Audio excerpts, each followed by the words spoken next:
ನಾನು ಚೆನ್ನಾಗಿದ್ದೀನಿ. ನಿನಗೆ ಗೊತ್ತಾ ಲಕ್ಷ್ಮಣ್, ನಾನೊಂದು ಮದ್ವೆ ಮನೆಗೆ ಹೋಗಿದ್ದೆ. ಆ ಮದ್ವೆ ಮನೆಯಲ್ಲಿ ತುಂಬಾ ಊಟ ಮಿಕ್ಕೋಗಿತ್ತು. ಆ ಊಟನ ಅವರು ಕಾರ್ಪೊರೇಷನ್ ಅವರಿಗೆ ಕೊಟ್ರು. ಅದ್ ನಿನಗೆ ಗೊತ್ತಾ, ಅದೊಂದು 300 ಜನಕ್ಕೆ ಆಹಾರ ಆಗ್ತಿತ್ತು. ಹೇ ರಾಜೇಂದ್ರ, ಮಿಕ್ಕಿರೋ ಊಟನ ಬಿಸಾಡದೆ ಇನ್ನೇನ್ ಮಾಡಕ್ಕಾಗುತ್ತಪ್ಪ?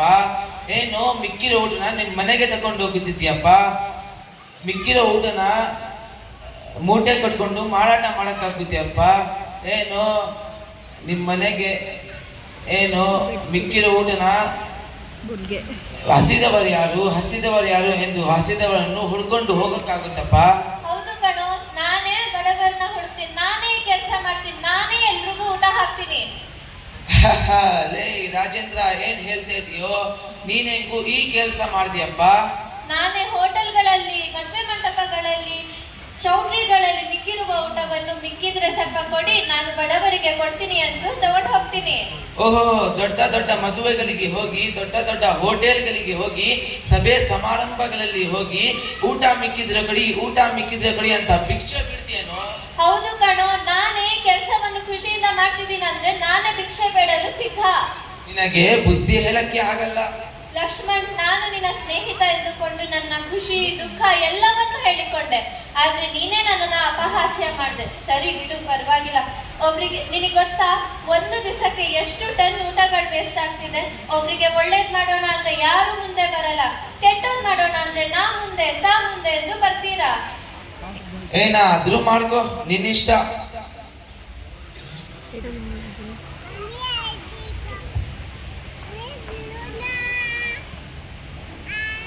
ಅಕ್ಕ, ಏ ಅಕ್ಕ. ಹೇಳು ರಾಜೇಂದ್ರ, ಮುಗಿತಾ ನಿನ್ನ ಸ್ನೇಹಿತರ ಮಾತುಕತೆ? ಹ್ಞೂ ಅಕ್ಕ, ನನಗೆ ನಿನ್ನಿಂದ ಒಂದು ಸಹಾಯ ಆಗ್ಬೇಕಾಗಿದೆ. ಏನದು? ಹೇಳು ರಾಜೇಂದ್ರ. ಅಕ್ಕ, ನನ್ನ ಸ್ನೇಹಿತರು 10 ಜನ ಮೈಸೂರಿಂದ ಬಂದಿದ್ದಾರೆ. ಅವರಿಗೆ ನಿಮ್ಗೆ ಒಂದು ಹೊತ್ತಿನ ಅಡ್ಗೆ ಮಾಡ್ಕೊಡಕ್ಕಾಗತ್ತಾ? ರಾಜೇಂದ್ರ, ಅವ್ರನ್ನೆಲ್ಲ ಮನೆಗೆ ಕರ್ಕೊಡು. ಇಲ್ಲ ಅಕ್ಕ, ಅವರು ನನ್ನ ಸ್ನೇಹಿತನ ಮನೇಲೆ ಇರ್ತಾರಂತೆ. ಸರಿ ಆಯ್ತು, ಒಂದು ಅರ್ಧ ಗಂಟೆ ಬಿಟ್ಟು ಅಡುಗೆ ಮಾಡ್ಕೊಂಡ್ ಬರ್ತೀನಿ. ಸರಿ ಅಕ್ಕ.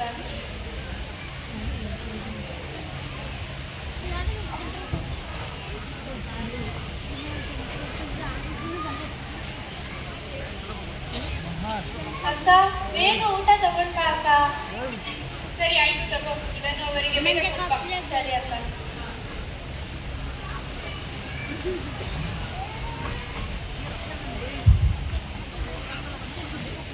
ನಮಸ್ಕಾರ ರತ್ನ, ಹೇಗಿದೀಯಾ? ಓ ವೈಷ್ಣವಿ, ಚೆನ್ನಾಗಿದ್ದೀನಿ. ನೀನ್ ಹೇಗಿದೀಯಾ? ನಾನು ಚೆನ್ನಾಗಿದ್ದೀನಿ. ಬಾ, ಕುತ್ಕೋ.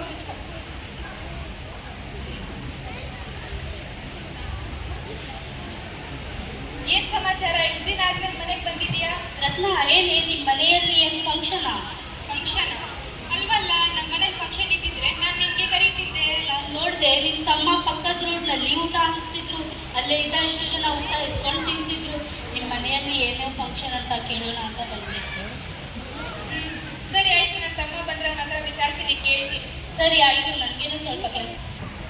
ಅಕ್ಕ, ತಗೋ. ಊಟ ಚೆನ್ನಾಗಿತ್ತಂತ ಏನೆಂದ್ರು ನಿನ್ನ ಸ್ನೇಹಿತರು? ಹ್ಞೂ ಅಕ್ಕ, ತುಂಬಾ ಚೆನ್ನಾಗಿತ್ತು ಅಂದ್ರು. ಒಂದ್ ಅಗ್ಲನೂ ಬಿಡ್ದಂಗೆ ಎಲ್ಲ ತಿಂದ್ರು. ರಾಜೇಂದ್ರ, ಯಾಕೆ ಸುಳ್ಳು ಹೇಳ್ತೀಯಾ? ಪಕ್ಕದ ಮನೆ ವೈಷ್ಣವಿ ಮನೆಗೆ ಬಂದಿದ್ದು, ನಿನ್ ಪಕ್ಕದ ರೋಡ್ನಲ್ಲಿ ಬಡವರಿಗೆ ಊಟ ಹಂಚ್ತಿದ್ಯಾ ಅಂತ ಹೇಳಿದ್ದು. ಅಕ್ಕ, ನಿನ್ಗೆ ಈ ವಿಷಯ ಗೊತ್ತಾಯ್ತು ತಾನೆ, ನಾನೇ ಹೇಳ್ತೀನಿ. ನೀನು ನನಗೆ ಇಷ್ಟು ದಿವಸ ಅಡ್ಗೆ ಮಾಡ್ಕೊಡ್ತಿದ್ದೆ ತಾನೆ.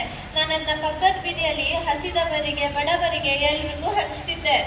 ಎಷ್ಟು ಒಳ್ಳೆ ಕೆಲಸ ಮಾಡ್ತಿದ್ಯಾ ರಾಜೇಂದ್ರ. ನಾಳೆಯಿಂದ ನೀನು ಇದೇ ಕೆಲಸ ಮಾಡ್ತೀಯ ಅಂದ್ರೆ 10 ಜನಕ್ಕಲ್ಲ 50 ಜನಕ್ಕೆ ಅಡುಗೆ ಮಾಡ್ಕೊಡ್ತೀನಿ. ಅಕ್ಕ, ಆದ್ರೆ ಅದು ಅಷ್ಟು ಸುಲಭವಾದ ಕೆಲಸ ಅಲ್ಲ. ನಾವು ಒಂದೊಂದು ದಿನ ನೀರು ಕುಡ್ದು ಮಲಗುವ ಪರಿಸ್ಥಿತಿ ಬರುತ್ತೆ. ಏನಿಲ್ಲ ರಾಜೇಂದ್ರ, ಒಬ್ಬರಿಗೆ ಒಳ್ಳೆ ಆಗುತ್ತೆ ಅಂದ್ರೆ ನಾನು ಈ ಕೆಲಸ ಮಾಡಕ್ಕೆ ರೆಡಿ. ಸರಿ ಅಕ್ಕ.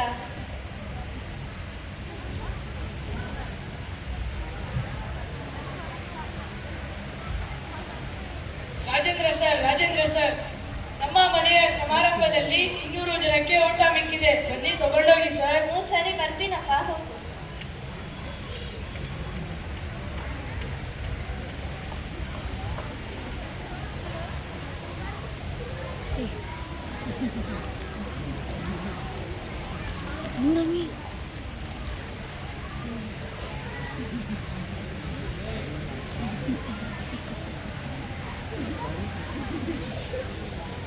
ಸರ್ ನೆನೆ ನೀವು ಕೊಟ್ಟಿರುವ ಸ್ವೀಟ್ ತುಂಬಾ ಚೆನ್ನಾಗಿತ್ತು. ಸರ್ ಇವತ್ತು ಕೊಡ್ತೀರಾ? ಹ್ಞೂ ಕೊಡ್ತೀನಿ.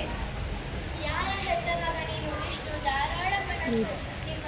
ನೀವು ಮತ್ತೆ ನೀವಿಬ್ರು